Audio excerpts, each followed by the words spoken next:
Alright, so you know the title, you know what I'm talking about. It's Crown Jewel 2024. Um, I kind of alluded in my bad blood review that that that show is that I alluded in my bad blood review that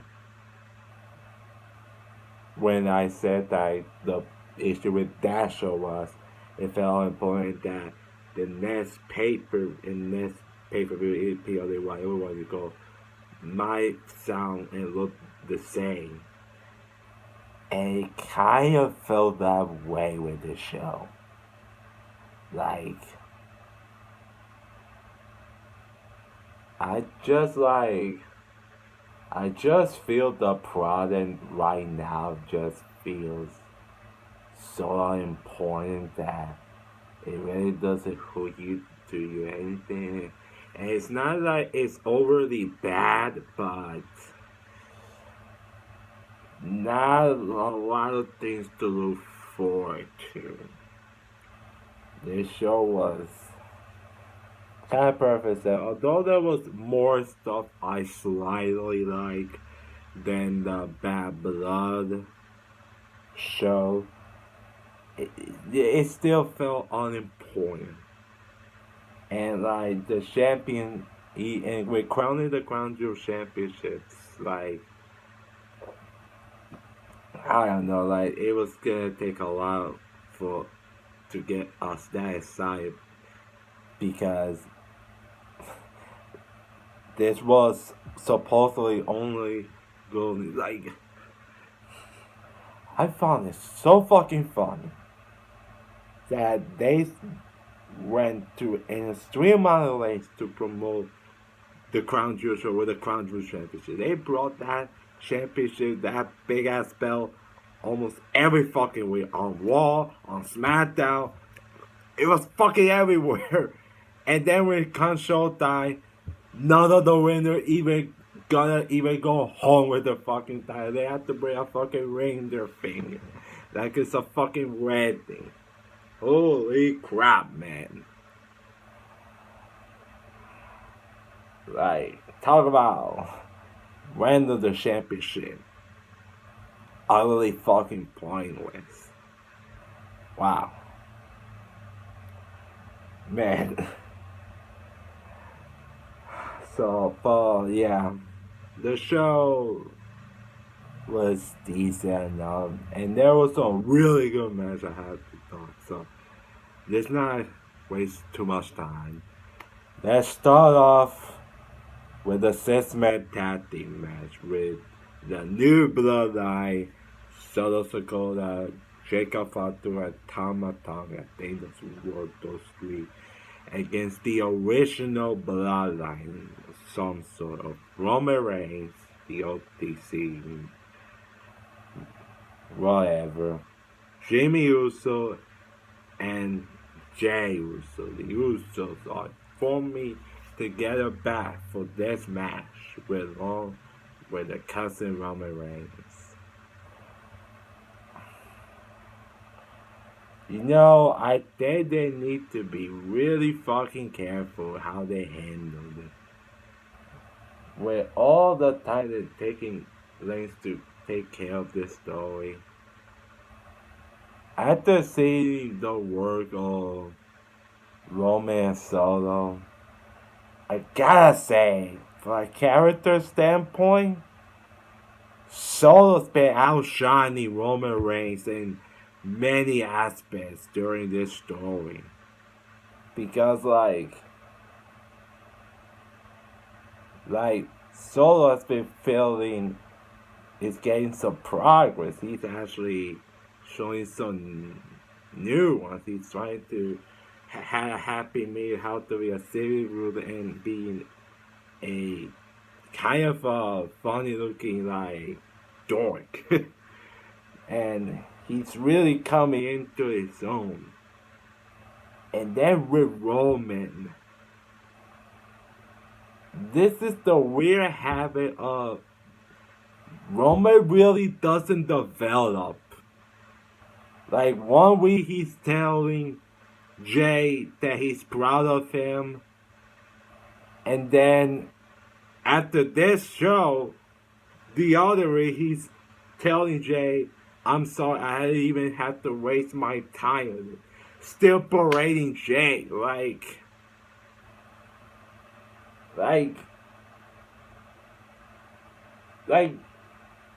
they don't see, like they don't see like really want to like stick to Roman's motives. It's as we saw this bloodline story and Roman Reigns' face one hasn't really hit so far because Roman's character is pretty inconsistent. And that means the story along that goes along is inconsistent. Like you have Jay immediately hugging Jimmy after he literally just doesn't want to be involved. Oh, and we got to this match, and what can I say? Really, like I didn't hate it, but like at some point, like I said, like during when I reviewed the Roman Cody Solo Jacob tag match about blood, sometimes you lose patience with these matches that follow the same formula. And Roman did less here than he did in the other match. Like he really came into only end for the match. So, and you really like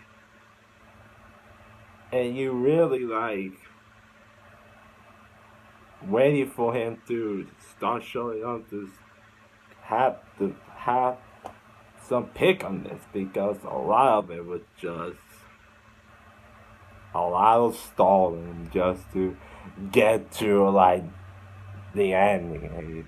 It just felt a drag in a lot of aspects. So you had the heels beating down the Usos for a large majority, and then finally get Roman stood up and he started tearing down the blood, and then come face to face, so they go back and forth, and then he hit the Superman punch of Dakota.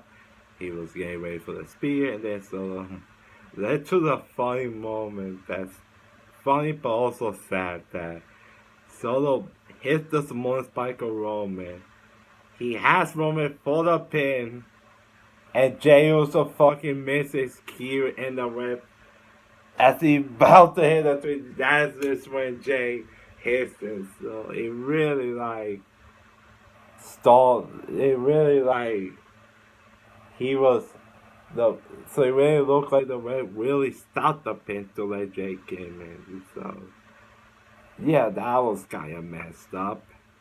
And then referee was down, and then the Tanga got involved, and then Solo hit Roman with another spin, and then hit at least like two Samoan spikes to Roman, and then he covers Roman for the 1, 2, 3.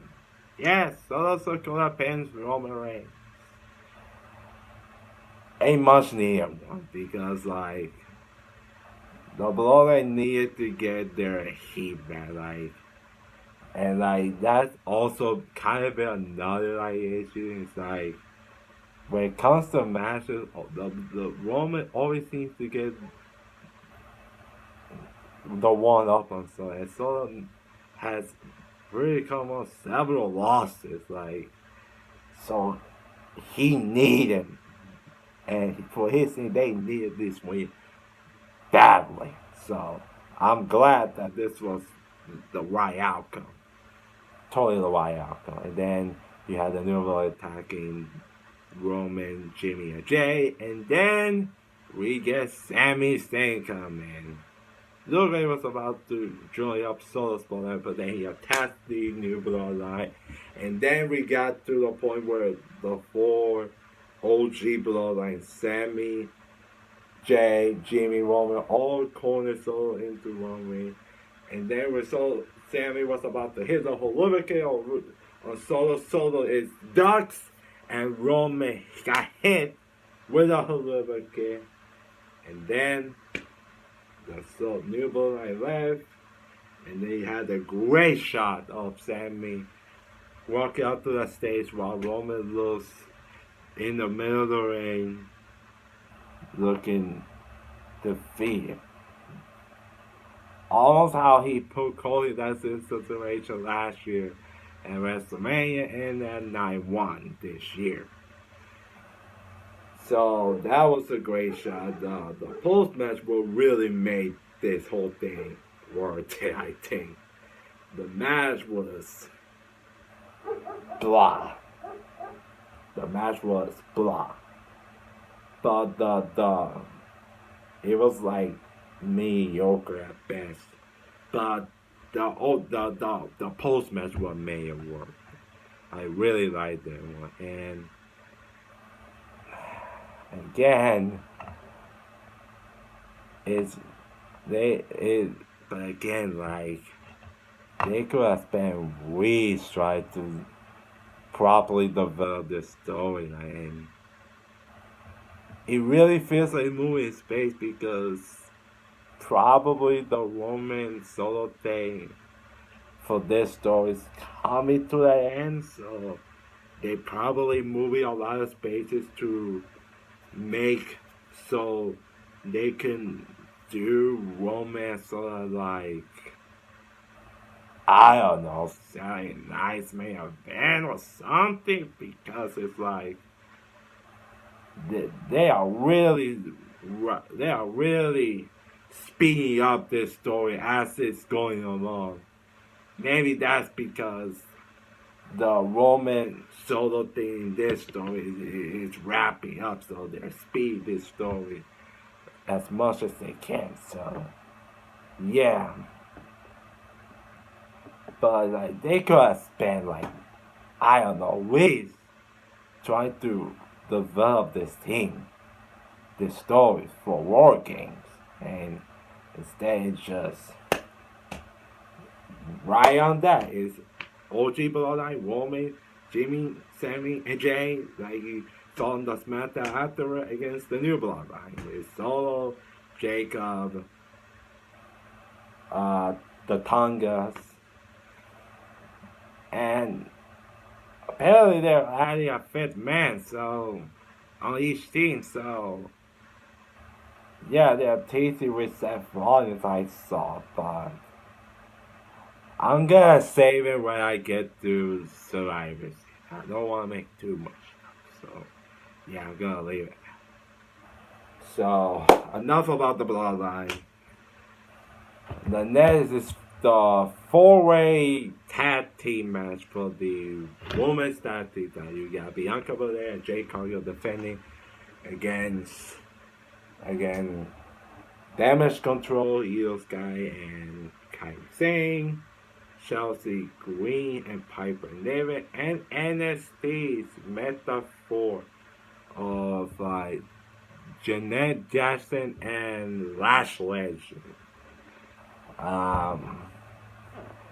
This was a big spot for the metaphor with Janet and Lash, because if they could get like the crowd at least somewhat interested, because for those fans, this is like, especially Saudi, they never seen this, probably these two ladies until this point, and they could get the crowd at least somewhat like interested in this, then that's a good sign for both of these ladies. And I say they pretty much did, as the match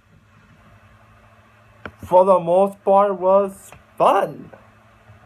And it was like, I think this is one of those examples of these matches where really wasn't interested in going in, but the time made it interesting, and like they took the time, and like they were really working hard, like all these ladies did, and yeah, and that really made some really exciting last few minutes.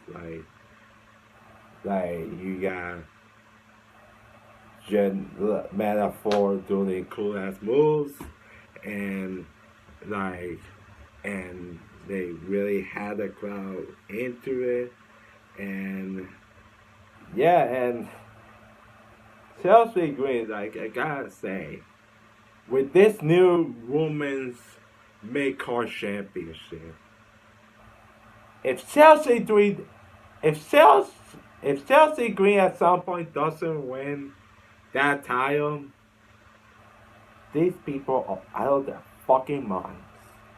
I mean, the people in power is winning this company, like she is so damn good at her job. Like, they gotta fucking reward her because, gosh, she's so entertaining. like, like she's good as a wrestler, but as a character, but oh my god, she's fucking killing it.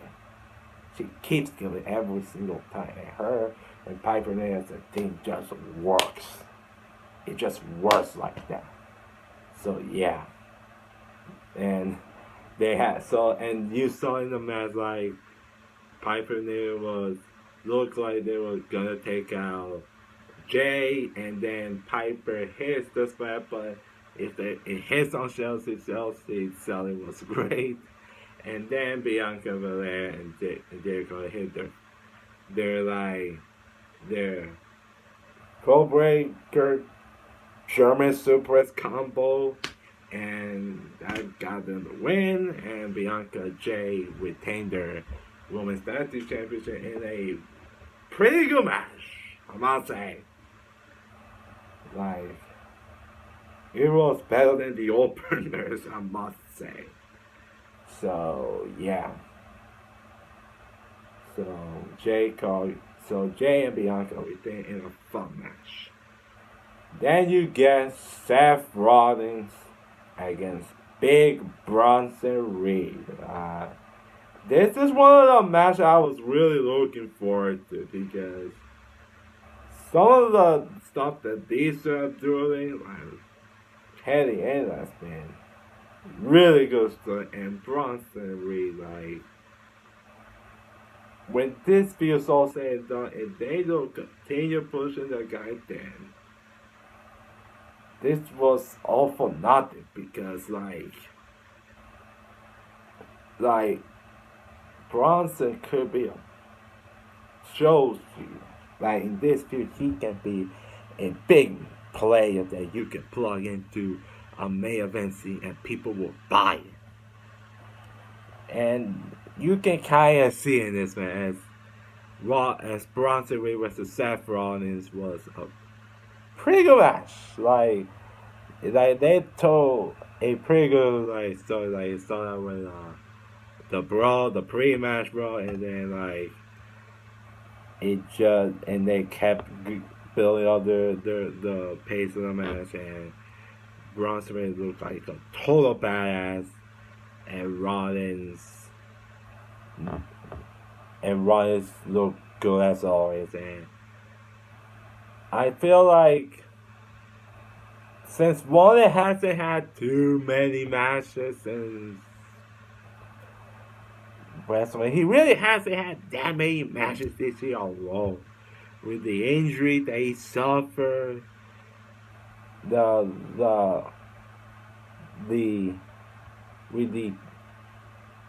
ACL, MCL injury he had earlier this year, and then missing like 2 months. Like, he hasn't really had that many time in the ring to get back to the goods of it. But he looked good in the ring, and especially in this match. Like, yeah.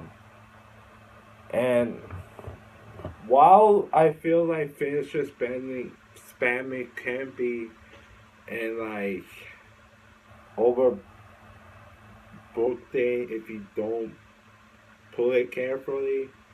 I feel like it worked in this match, and especially if Seth Rollins was going to win this, because it really, really made Bronson look really strong. Where Rollins had to hit several consoles, like on the ring, they on the ring post, like no, not the ring, no, on the steel steps, and then finally from the top rope and hit a big ass stomp to Bronson to the ring and pinning him for the victory. Yeah, and while I don't necessarily agree with Rollins winning, because I feel like with a match like this, it could have totally elevated Bronson with a massive win over a former world champion this company. But I guess they want to drag out this story, so yeah, I guess Seth Rollins was I had to win. And with him being the fatal four-way, no one contend this match on the Raw after this, you kinda have to go over here, but I want much better Bronson Reed to win. But if he was going to lose, this was exactly what it needed to be.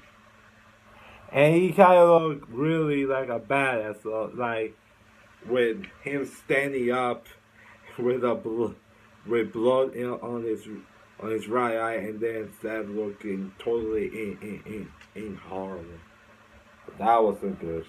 It was on the it's on the like the it's the right or left side. I think it was on this side, and yeah, that was a great shot, and the match was good. Wasn't too overly spectacular, but it was good. So there's that.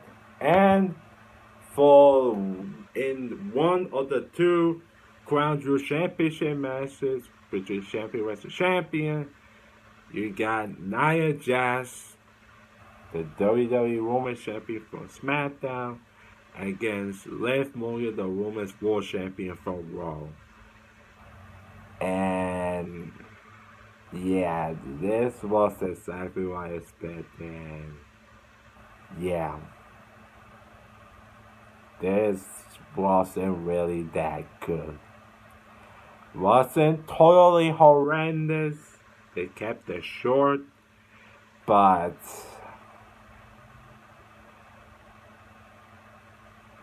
yeah, this for like before like Tiffany came in, like this was pretty boring, I must say. There was nothing in there. You really didn't have any interest to like share one of these ladies here, as this was a heel versus heel. So yeah, and you really just felt waiting for Tiffany to came out to make this somewhat worthwhile. But yeah, like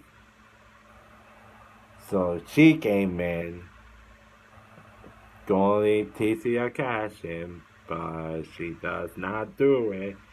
And then the other members from the Judgment Day, Dominic and Raquel Rodriguez, came in to help Liv Morgan win related with Dominic distracted the referee, and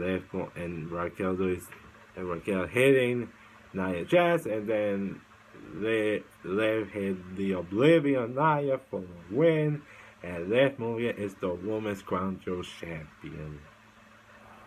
Was the right outcome, I think. And that pretty much totally spoiled the other Crown Jewel match. So, I don't know how much it does something for Liv if she could win with that help. Like, I thought it would have been better if maybe Tiffany would have done something and Nia was kept distracted at it, and then Liv capitalized on it and beating her straight up without help because Nia was distracted by her best friend Tiffany. Instead, you got this, which doesn't do much. It just felt the same way Liv has been winning matches against, for example, Rita. So yeah, pretty easily the worst match of the night of the show. And yeah, this was just like this was pretty, like I said, boring. Like this was totally uninspiring, totally not good, boring match. It was just there. Totally just there. Then you have Randy Orton versus Kevin Owens, which never got started because they were just keep hitting and hitting. Like Owens hit Randy before the bell even rang, and then they start back and forth until all officials had to come in. The GMs for Raw and SmackDown came in, and Randy hit the RKO and Adam Pearce, and they kept fighting, and then Owens hit on Orton and hit the big elbow from some kind of thing in the crowd and hit on Randy to the table, and that was the whole segment. And honestly, this was kind of better than any match could have been. Honestly, like this is easily the best story in the entire company right now. Like everything feels connected between Randy, KO, and Cody. Like it just feels so connected and it just feels so smooth with this story. Like they are really finding all scenery with this story. And yeah, and that pile driver angle they did on SmackDown with KO and on Randy and Cody had to see his mentor getting stretched out while he thinks about revenge on KO. That great stuff, and I cannot wait to see this story unfold between KO, Cody, and eventually Randy when he comes back. But this was great stuff, and the match didn't even took place. And this was kind of better than what a match probably would have been. I feel this is what the show really started to pick up for me. You got LA Knight defending the United States Championship against Carmelo Hayes and Andrade. Like, sometimes it's not about the time. It's about the time and how you maximize it and making the most of it. And those three dudes did. Like, these boy came in and it was like non-stop action throughout most of it. Like, yeah, like pulling their best in this short amount of time that they were given. Well, I could say they could have. I wish it would have got more time. But what they did with the time was really good, and probably was about to save the match on the night until the main event happened. But this was really good stuff, and like and like this feud has done so much for both Andrade and Carmelo that like it got them the spot with for the USA, and it just they came in and did the work and show out in this. And like, yeah, hopefully they can like keep getting like TV time, and because they, like I think I said in like one of my videos recently that Carmelo and Andrade Pacific have been the MVPs of SmackDown for the past like 4 or 5 months now. Like every time they're away, it's great, and they totally every night. And yeah, a really cool thing with LA Knight is that both BFT on both Andrade and Carmelo Hayes and pin Carmelo to retain the US title. So LA Knight retains, and hopefully he can get a decent challenger after this. And I hope, and I've been really enjoy LA Knight's United States title reign. Like a far cry for Logan Paul reign, that's for sure. That's not an insult. That's just a fact of life. Yeah. So LA Knight retains in a pretty good, pretty fun triple threat. And now it's time to the main event for the Men's Crown Jewel Championship. You got the WWE Champion from SmackDown, Cody Rhodes, against World Heavyweight Champion from Raw, the Grand General Gunther. Well, I hate that they kind of wasted this match here. Like a match. Like imagine doing this match on like a big pay-per-view with more meaningful build behind it.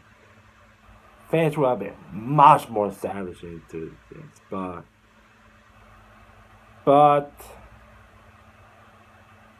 I was excited for it, and the match was excellent. Like this felt like a great match between two great professional wrestlers in Cody Rhodes versus Gunther. Like these two are great, and these are two great wrestlers that are the masters of their craft, and they totally deliver in all parts throughout this match. And yeah, like this this this was awesome. Like I was totally invested into this, and like